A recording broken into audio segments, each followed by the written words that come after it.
personal story time. All right. This one was not volunteered by anybody. He's getting voluntold.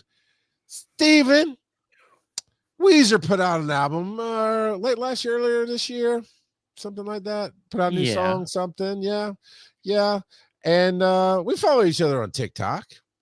Yeah. I had fun with one of your porch videos. It was a good time. We went back and forth. But yeah, I'm on TikTok today or a few days before Weezer puts out their song, whatever. Lo and behold, Steven Adams is sitting here playing this guitar like a mother-father professional. Oh, wait. Over here. Like a chump. Yeah. How are you? So tell me a story, Steven, of how you're a secret musician. Oh, it's not been a secret. I just haven't played publicly since high school. I don't know. I don't look at myself as a musician. It's not a secret. I just don't tell anybody about it. I just don't tell anybody. When you tell somebody that you play an instrument, they want you to play it for them. And as I mentioned earlier, the only music I ever bothered to learn to play is the late 90s, early aughts pop punk. So when I sit down, you're very good at it, and I have a great time. But like most people, when you sit down to play Blink-182's M&M's, like a deep cut, they're like, I don't know what you're talking about. That's a fun shred. Good job. But I don't know what song that is. And I don't look at myself as a musician. I'm a guitar player. I can't read music. I don't understand music theory. I just like to play. So how did you learn those songs? By ear? Well, so they have tabs, which is I'm familiar with tabs. When you play guitar, and it's basically where you put your finger and on what string and when.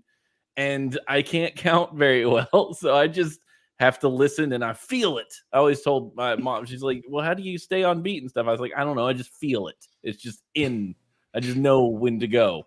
And I got a guitar at 13. It's one of those things where when you're coming into your own, you're coming of age and you're trying to figure out who you are and what you're doing. And I grew up listening to country music my whole life, country music in the car. And I didn't know other music existed. I was I didn't like rock music. And then I heard Aerosmith for the first time because my buddy was into Aerosmith. No, it was it was off of 9 Lives. And my buddy got their album 9 Lives. And I was like, this is kind of fun. So I was into them for a little bit, and that got me into rock and roll. But then a buddy goes, have you heard Blink-182 yet? And I'm like, no, I don't know who they are. And I got Enema of the State, and I was like, oh, my word, what is this, and why is it so awesome? And then from there, I went like Green Day, MXPX, and got into all the Christian kids listen to MXPX. That was like good for you. It was on Tooth and Nail Records, which was a Christian label. They had Switchfoot and all those guys. Yeah. Anyway, I got into them and blew the roof off my musical taste. And so I got a guitar, and my dad helped me get it. This is one of those stories where it's like your parents really want to support you in your weird new thing that you want to do. Because I was a try thing, give up kind of kid. Sorry, this story's a little windy, but I was like, I would try stuff and then I would not follow through. You buy your kids the saxophone and they play it for a week and then they're not interested anymore. That kind of stuff happens. I didn't realize you're from the rich part of Lower Alabama. Y'all must have had a crawdad farm or something. Yeah. We used to whistle through. You know how you buy your kid a Stradivarius and they throw it away. And then you get a Miles Davis signature saxophone, they throw it away. Yeah, they get a grand piano. Then you're like, what did we do that for? I knew kids who did that, by the way, and it was always real kind of gross. They get slightly interested in the thing, and their parents buy them the Stradivarius. You're like, what is happening? But I got I got the little amp and Squier Stratocaster guitar, and funny enough, the buddy I ended up being in a band with, we hadn't talked to each other for a while, hadn't been friends for a while. We ended up buying a guitar and a bass on the same day. I ended up just randomly talking to him. I said, dude, I got a guitar. He's like, you're kidding, because I just got home with a bass. And I'm like, dude, what?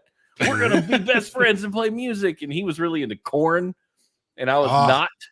That kind of collides a little bit. Yeah, he came around, and we ended up basically being a Blink-182 tribute band. We played from 13 to when we all split and went to college, and we played a few really good shows. There's a YouTube video out there somewhere of me playing on stage, and I it was was Googling just, right now. I'll send it to you. It's pretty. I'm proud of it. I'm not afraid of it. It's a Good. good one. It's a good one. You We should played be. some Reliant K, if you're familiar with them. Yeah. Yeah. But man, it was an adventure, and I still like to play, but I've never found anybody that also plays the same music I like in the same way I like to do it. Everyone I've ever tried to play with, it's always, different styles. I'm just not good at certain stuff, or it's like, let's play things that'll get us into the bars, and then you got to play like Jumper Yeah. 300 times, and it's just not. I not was my just thinking, jam. issue was the fact as you said the bar. Yeah, Yeah. right. Why do we go there? I don't know, but Because you want to drink beer and eat hot wings and go, that's a great song from my childhood. Yeah, I remember that. It's Yeah. on the radio, and I just like to play on my own, and playing on TikTok was kind of fun for a little bit. So yeah, I do that. I was and impressed. I'm glad. I appreciate that. Yeah, it's still fun to do. I mean, this guitar back here that I got hanging behind me, I'm still I still play that, hook it up, rock out for a little bit, put it away, So move on. do you jam, like do your own thing, or I just do. Yeah. I just sit in my room, and like that's how I let off steam, or how I just mellow out. I'll just sit down and make up stuff, and just jam. And every now and then I'll have something fun I've made up, and I'll send my buddy like, "Hey, I wrote this thing." We go back and forth. He's in Connecticut now, but this is cool.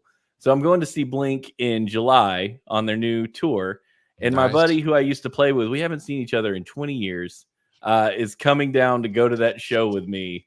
And I'm so pumped because I'm like, dude, if you drive, you can bring your bass and we can jam, and it's going to be I'm looking forward to it so much. So we're going to have a little mini reunion. It'll be great. That's brilliant. Yeah. Yep. I would play. I'd be like, operate on a level to where I'd be like, send out a few texts, make a few connections. You show up at the concert, and pre-show your videos playing up on the big screen. Like, you're welcome, Steven. Yeah, that'd be legit. I'd take that. So, Joe, are you a secret musician? You don't play anything? I tried to learn piano a couple of different times in my life, but no. If I sit down and look at, I can plunk out like the top note of a piano if I sit there and try, but that's about it. You can do it. It's never too late. Get in there. You're not wrong, but I dabble in the banjo too, but I never felt confident enough to put that on TikTok. The Alabama roots coming out. You did say that. Yeah, I love banjo. It's really fun, but I'm not super great at it. It's really difficult to play. It's not a guitar with a drum on it. It's like a whole different method. He plays the mouth harp. Yeah, it's kind of. I'm kind of a one-man band, really, when you put it all together. I've been wanting to get an electronic drum set here the last couple months because I have some space for it and I haven't played drums in forever. Well, I am a little bit of a secret musician. I did guitar for a very long time. I classically trained on piano, and then just picked up percussion, like started playing drums just because I wanted to, and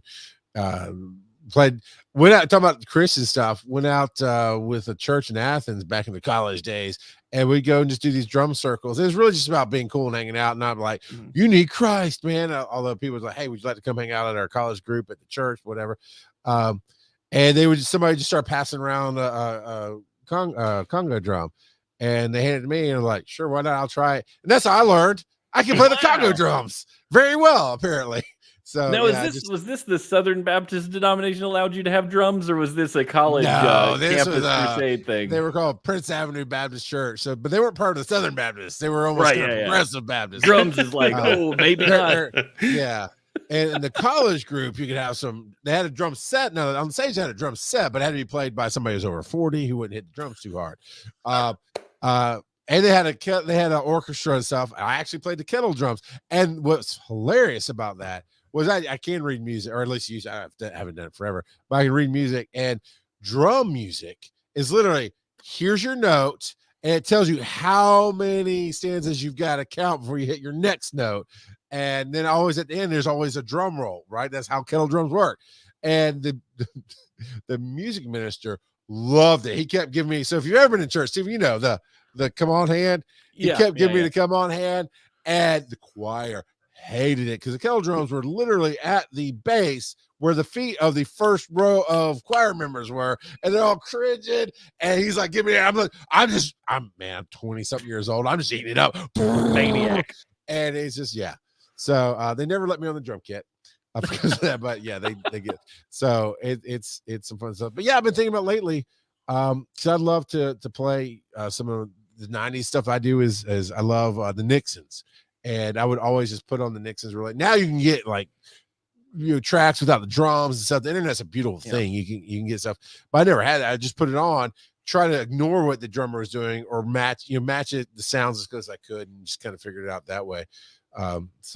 Not Your Mother's Baptist Music, the Rock God album. More cowbell.